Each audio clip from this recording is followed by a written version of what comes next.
We'll guide you through how to use Retouch option in Photoroom. If you find this helpful, don't forget to like and subscribe. People search for this tutorial because they want an easy way to remove unwanted objects and add new elements to their photos without complex editing skills.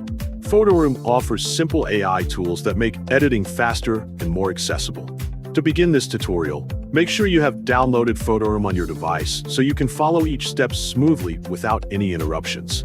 For example, I downloaded it on my Android phone as my main device for this process.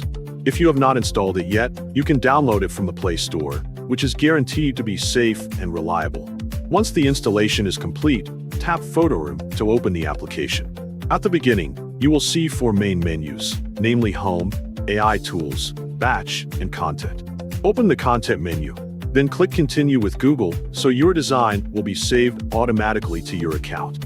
After signing in successfully, click Home to return to the main page. Then click Start from a photo to begin editing. Once it opens, select the photo you want to use from your gallery.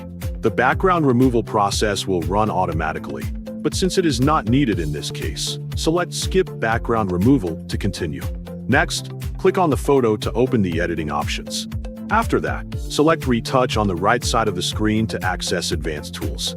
First, use the Erase feature, which functions to remove unwanted objects from the image. Adjust the erase size according to your needs, then carefully select the necklace area. After you apply it, the necklace will be automatically removed from the photo. Next, choose the Add feature, which functions to add new objects into the image.